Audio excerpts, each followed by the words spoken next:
Bonjour à toutes et à tous et bienvenue sur la chaîne d'Addict Drone. Aujourd'hui on se retrouve pour la construction d'un drone racer.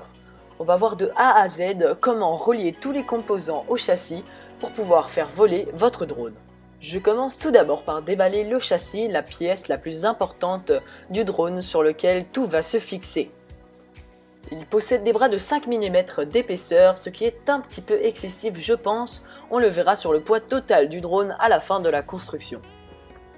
Voilà tout ce qu'il y a dans la boîte, mais pour l'instant on va s'intéresser juste à la base du châssis.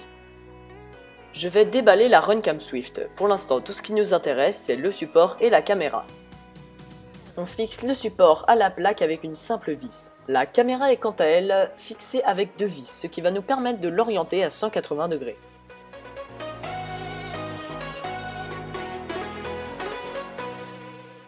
Je vais maintenant fixer à la base du châssis les 8 barres en aluminium qui vont supporter le toit.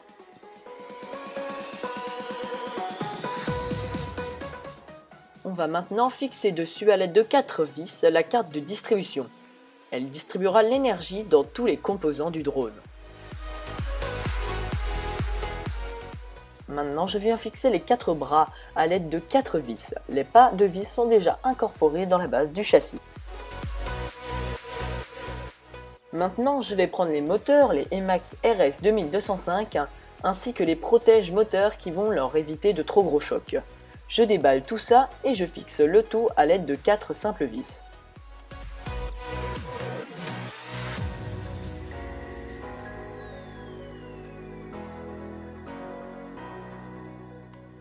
Maintenant, je vais fixer les 4 ESC ou contrôleurs de vol au moteur. Ils vont leur permettre de contrôler leur vitesse. Je commence par couper les fils à la bonne taille et ensuite je leur enlève leur gaine thermo.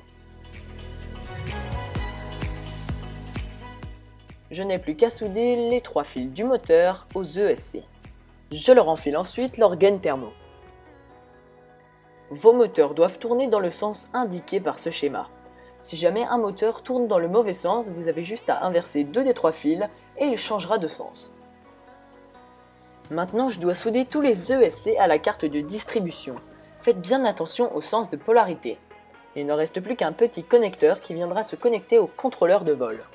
Et c'est justement la prochaine pièce que l'on va monter. Je lui soude tout d'abord un buzzer qui va lui permettre de faire du bruit. Ensuite, je soude tous les petits pics pour éviter qu'il ne bouge. On va maintenant récupérer le connecteur que l'on a coupé au buzzer et on va le souder en 5 volts sur la carte de distribution. On va le brancher sur le pic numéro 8 du contrôleur de vol pour l'alimenter en 5 volts. Cette carte se fixe juste sur le dessus de la carte de distribution à l'aide de vis. On va maintenant brancher tous les ESC au contrôleur de vol en respectant cet ordre. Le moteur 1, le moteur 2, le moteur 3 et le dernier moteur, le moteur 4. Je connecte l'alimentation 5 volts avec le rouge au milieu et le noir vers le bas. Au niveau des connecteurs des ESC, on a le signal en blanc et le ground en noir. Voilà ce que ça donne avec les 4 ESC connectés à la carte de distribution et au contrôleur de vol. On va maintenant raccorder l'émetteur vidéo, c'est lui qui va recevoir la vidéo de la petite caméra et nous la transmettre au sol. Je le fixe très simplement au toit du châssis grâce à une petite bande scratch. L'émetteur est fourni avec ce petit connecteur. On va commencer par le brancher en 12 volts sur la carte de distribution. Je vais souder en même temps le câble qui va alimenter la petite barre de LED. Je redévisse donc la carte de distribution et je relie ces deux câbles ensemble. Ensuite, je vais très simplement les souder en 12 volts. L'émetteur doit également être relié à la caméra par ces 3 câbles. La vidéo est en jaune. Ensuite, je peux rétracter la gaine thermo pour protéger les câbles. Le connecteur de l'émetteur est donc relié à la carte de distribution sur la prise 12 volts et également à la caméra par ces 3 câbles. Comme je vous l'ai annoncé dans la vidéo de présentation des pièces, j'ai également commandé avec l'émetteur une petite rallonge. Elle se vise très simplement dessus. Je fixe ensuite l'antenne Mushroom. Et voilà, vous avez votre kit complet d'émission vidéo. Ensuite, je viens à l'aide de colsons fixer l'émetteur et la rallonge au toit du châssis. On va maintenant brancher le récepteur radio, le FSIA-10B, qui est fourni avec la radiocommande.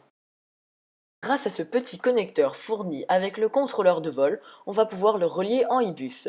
Gardez seulement les 3 câbles de gauche. Branchez ensuite ce connecteur sur le port du contrôleur de vol. Le fil noir doit être à gauche. De l'autre côté du câble, on a un petit connecteur qui va se fixer en I-bus sur le récepteur radio. Maintenant, je n'ai plus qu'à le fixer avec de la bande scratch au châssis. Je place ensuite une des 2 antennes entre les 2 plaques de la base du châssis et je fixe la deuxième sur le dessus du récepteur. Ces 2 antennes doivent pointer dans des directions différentes. Une fois que j'ai terminé de fixer les antennes, je place le buzzer sur le dessus. Il faut le mettre en position pour qu'il ne se fasse pas arracher lors d'un crash. Je vais maintenant pouvoir fixer la barre de LED 12 volts sur l'arrière du drone. Pour la relier à la carte de distribution, je vais utiliser le câble que l'on a soudé tout à l'heure en 12 volts. Je coupe donc le câble à la bonne taille et ensuite je n'ai plus qu'à les souder sur la plaquette de LED. Je l'ai attaché simplement à l'arrière du drone avec de la pâte à fixe et un bout de ficelle. Je n'ai plus qu'à rebrancher le connecteur à l'émetteur vidéo et je repositionne le toit sur le dessus du drone. Je le fixe ensuite 8 entroises en aluminium grâce à de simples vis en nylon. Maintenant, je n'ai plus qu'à fixer mes 4 hélices, 2 en sens horaire et 2 en sens anti-horaire. Pour cela, j'utilise les écrous qui sont fournis avec les moteurs. À ce moment-là de la construction, je pensais que mon drone était terminé. J'ai quand même demandé une vérification auprès de racers plus expérimentés et ils m'ont donné quelques conseils pour améliorer mon drone. J'ai commencé par refaire au propre toutes les soudures de mes ESC et j'ai également rajouté de la gaine thermo entre ces 2 câbles car ils risquaient de se toucher. J'ai enfin reçu mes LiPo, donc ce sont des EPS de 1500 mAh. Vous pouvez voir que ce sont des LiPo 4S. Je vais les fixer juste sur le dessus du drone. Maintenant que je sais que la taille du câble est suffisante, je n'aurai pas besoin de rajouter de rallonge à la carte de distribution. Je vais donc pouvoir souder le connecteur XT60 vers le haut.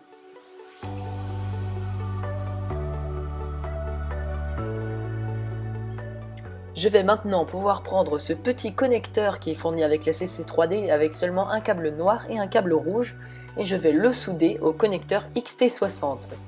Il va permettre au contrôleur de vol de savoir la charge de la batterie, ce qui va permettre d'activer le buzzer quand la tension sera trop faible. Je le connecte ensuite au port VBAT du contrôleur de vol. Une fois que j'ai tout reconnecté et refixé, je peux fixer une petite bande scratch sur le dessus du drone ainsi qu'une sangle. Sur la batterie, on a l'autre sorte de scratch qui va permettre de faire tenir la batterie sur le drone. Et cette fois-ci, les amis, le drone est bel et bien terminé, avec un poids total de 446 grammes sans la batterie. Il ne restera plus qu'une seule chose à faire avant de faire décoller votre bolide, le configurer sur CleanFlight ou Betaflight. Je ferai bien évidemment une vidéo qui vous expliquera comment faire en détail.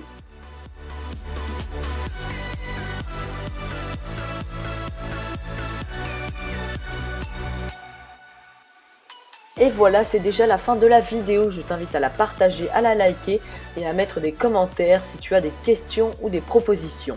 Quant à moi, je vous dis à la prochaine dans une nouvelle vidéo.